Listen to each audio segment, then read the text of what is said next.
മനുഷ്യൻ്റെ പേഴ്സണാലിറ്റി എന്ന് പറയുന്നത് അവൻ്റെ ജീവിതത്തിലെ ഏറ്റവും പവർഫുൾ ആയിട്ടുള്ള ഒരു ടൂളാണ്. മറ്റുള്ളവരുടെ മുന്നിൽ ഏറ്റവും നല്ല റെക്കഗ്നീഷൻസ് കിട്ടാനും അവൻ ആഗ്രഹിക്കുന്ന ഒരു ജീവിതത്തിലേക്ക് അവൻ എത്തിപ്പെടാനും അവൻ ഏറ്റവും കൂടുതൽ സഹായിക്കുന്നത് ആ വ്യക്തിയുടെ പേഴ്സണാലിറ്റിയാണ്.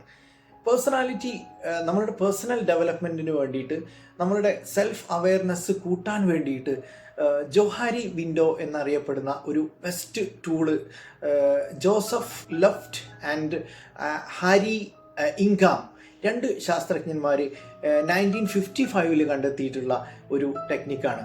ഇതിൽ 4 ക്വാഡ്രൻറ്റിനെ കുറിച്ചാണ് പറയുന്നത്. അതിൽ ഒന്നാമത്തെ സെൽഫാണ് ഓപ്പൺ സെൽഫ് എന്ന് പറയുന്നത്.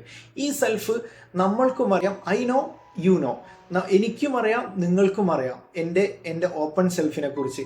അത് ഉദാഹരണം പറഞ്ഞു കഴിഞ്ഞാൽ, ഞാൻ നല്ലൊരു പബ്ലിക് സ്പീക്കറാണ്, എനിക്ക് നന്നായിട്ട് പാടാൻ കഴിയുന്നുണ്ട്, അത് എനിക്കും അറിയാം നിങ്ങൾക്കും അറിയാം. രണ്ടാമത്തെ സെൽഫാണ് ബ്ലൈൻഡ് സെൽഫ് എന്ന് പറയുന്നത്. ബ്ലൈൻഡ് സെൽഫ് എന്ന് പറയുമ്പോൾ എനിക്ക് അറിയില്ല, I don't know but you know, നിങ്ങൾക്ക് മനസ്സിലാക്കാൻ കഴിയുന്നുണ്ട്. ഞാനൊരു എന്തെങ്കിലും പറയുമ്പോഴത്തിന് പെട്ടെന്ന് ചൂടാവുന്ന ഒരു വ്യക്തിയാണ്, അല്ലെങ്കിൽ എനിക്ക് സെൽഫ് കോൺഫിഡൻസ് ഇല്ലാത്തൊരവസ്ഥയിൽ ഞാൻ പെരുമാറുന്നുണ്ട്, അത് എനിക്ക് തിരിച്ചറിയാൻ പറ്റുന്നില്ല, പക്ഷെ മറ്റുള്ളവർക്ക് അത് തിരിച്ചറിയാൻ കഴിയുന്നുണ്ട്. ഇത് നമുക്ക് എങ്ങനെ മനസ്സിലാക്കാൻ കഴിയും? മറ്റുള്ളവരുടെ ഫീഡ്ബാക്കിൽ നിന്ന് നമുക്ക് മനസ്സിലാക്കാൻ കഴിയും. മൂന്നാമത്തെ ക്വാഡ്രന്റ് എന്ന് പറയുന്നത് ഹിഡൻ സെൽഫാണ്.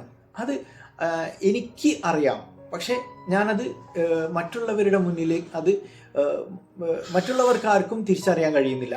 ഇതിൻ്റെ ഉദാഹരണം എന്താണ്? ഞാൻ നല്ലൊരു റൈറ്ററാണ്, എനിക്ക് നന്നായിട്ട് എഴുതാൻ കഴിയുന്നുണ്ട്, ഞാനത് എഴുതി വെക്കുന്നുണ്ട്, അല്ലെങ്കിൽ എനിക്ക് ചിത്രം വരയ്ക്കാൻ കഴിയുന്നുണ്ട്, ഞാനത് ചിത്രം വരച്ചിട്ടും എൻ്റെ പേഴ്സണലായിട്ട് ഞാൻ സൂക്ഷിച്ചിരിക്കുകയാണ്, മറ്റുള്ളവർക്ക് ഞാൻ കാണിക്കുന്നില്ല. ഈ ഒരു ലെവലാണെങ്കിൽ അത് ഹിഡൻ സെൽഫാണ്. ഒരുപാട് കാര്യങ്ങൾ ഞാൻ മറ്റുള്ളവരിൽ നിന്ന് ഹൈഡ് ചെയ്ത് വെക്കുന്ന ഒരു ക്വാഡ്രൻ്റ് ആണ്. ഹൈഡ് ചെയ്ത് വെക്കുന്ന ഒരു ടൈപ്പ് ഓഫ് പേഴ്സണാലിറ്റിയാണ് ഈ ഹിഡൻ സെൽഫ് എന്ന് പറയുന്നത്.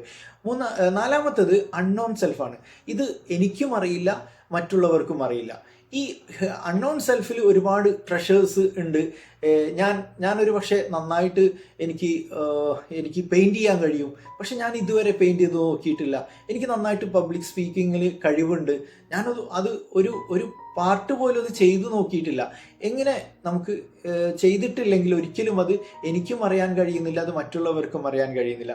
ഇദ്ദേഹം പറയുന്നത് നമ്മൾ ഓപ്പൺ സെൽഫ് നമ്മൾ എന്ത് ചെയ്യുക, അത് ഡെവലപ്പ് ചെയ്യുക. ഓപ്പൺ സെൽഫിൽ നമ്മൾ കൂടുതൽ ടൈം കൊടുത്തിട്ട് അത് ഡെവലപ്പ് ചെയ്ത് കഴിഞ്ഞാൽ നമുക്ക് മറ്റുള്ള ഹിഡനും അതുപോലെ അൺനോൺ സെൽഫൊക്കെ നമുക്ക് കുറച്ച് കൊണ്ടുവരാൻ വേണ്ടിയിട്ട് സാധിക്കും. അത് മറ്റുള്ളവരുടെ ഫീഡ്ബാക്കിൽ നിന്ന് കൃത്യമായിട്ടുള്ള കൺസ്ട്രക്റ്റീവ് ഫീഡ്ബാക്കിലൂടെ നമുക്കത് ഡെവലപ്പ് ചെയ്യാൻ വേണ്ടി സാധിക്കും. ഇതുവഴി നമുക്ക് നമ്മുടെ പേഴ്സണാലിറ്റി ഡെവലപ്പ് ചെയ്യാനും അതുപോലെ തന്നെ മറ്റുള്ളവരുമായിട്ട് നല്ല ഒരു റിലേഷൻഷിപ്പ് ടീം ബിൽഡ് ചെയ്യാനും ഒക്കെ നമ്മളുടെ ഈ ഒരു സെൽഫിനെ തിരിച്ചറിയുന്നത് വഴി സാധിക്കുമെന്നാണ് ഇദ്ദേഹം പറയുന്നത്. നിങ്ങൾക്കെല്ലാവർക്കും അതിന് കഴിയട്ടെ എന്ന് ആശംസിക്കുകയാണ്. Thank you so much.